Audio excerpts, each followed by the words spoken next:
Hello friends, welcome to my YouTube channel. और आज मैं अपनी नई वीडियो में लेके आया हूँ टॉपिक आयन, जिसमें कि हम पढ़ेंगे आयन्स क्या होते हैं और उसके बाद हम पढ़ेंगे names and symbol of some ions. तो आयन्स जो कि केमिस्ट्री का एक टॉपिक है जिसमें हम पढ़ते हैं पॉजिटिव आयन, नेगेटिव आयन। तो आयन क्या होता है सबसे पहले जान लेते हैं। एक एटम के बारे में तो सभी जानते हैं। एटम जिसमें कि सब एटॉमिक पार्टिकल्स पाए जाते हैं, इलेक्ट्रॉन, प्रोटॉन, न्यूट्रॉन, तीन होते हैं। तो एटम जो होता है इलेक्ट्रिकली न्यूट्रल होता है नॉर्मली, जो कि ना तो प्लस है और ना ही माइनस, ना तो पॉजिटिव आयन है ना ही नेगेटिव आयन होता है। ऐसा इसलिए होता है क्योंकि उसमें equal number of negatively charge electron particles और पॉजिटिवली चार्ज प्रोटॉन पार्टिकल्स पाए जाते हैं, जो कि एक दूसरे को प्लस और माइनस इफेक्ट को निल कर देते हैं। अब आयन्स बनते कैसे हैं? आयन्स बनते हैं इलेक्ट्रॉन्स को या तो गेन करके या लूज करके। अगर कोई भी एटम इलेक्ट्रॉन्स को गेन करता है तो माइनस और लूज करता है तो प्लस।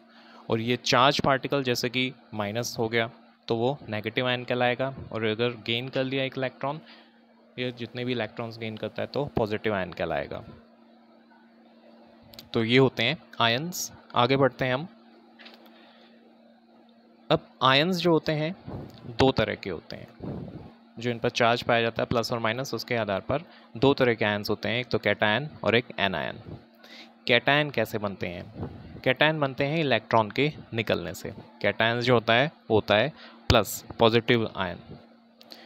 तो जब इलेक्ट्रॉन निकल जाता है किसी एटम से, कोई भी एटम इलेक्ट्रॉन लूज कर देता है तो बनते हैं पॉजिटिव आयन यानी कैटायन। और एनायन कब बनता है? जब एक इलेक्ट्रॉन गेन करता है, जब एक्स्ट्रा इलेक्ट्रॉन गेन करते हैं एटम्स बॉन्डिंग बनाने के लिए, तो बनता है माइनस यानी नेगेटिव आयन या नेगेटिवली चार्ज आयन।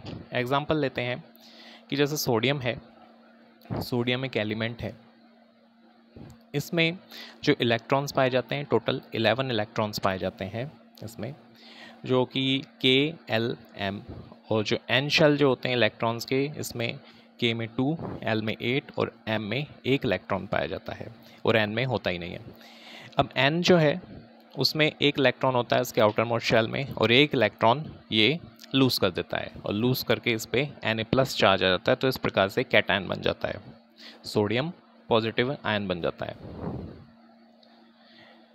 क्लोरीन जो कि एक नॉन मेटल भी है, इसमें जो इलेक्ट्रॉन्स पाए जाते हैं 17 इलेक्ट्रॉन्स पाए जाते हैं इसके अंदर। और इसी तरह इसका इलेक्ट्रॉनिक कॉन्फ़िगरेशन देखते हैं। KLMN में K में 2, L में 8, M में 7 और N इसमें पाया नहीं जाता है क्योंकि 17 इलेक्ट्रॉन्स M तक आ जाते हैं। लास्ट इसका जो शेल है वो है M, जिसमें 7 इलेक्ट्रॉन्स पाए जाते हैं।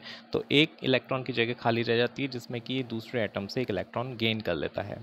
गेन करने के बाद ये Cl- आयन बन जाता है, जो कि एक एनायन कहलाता है।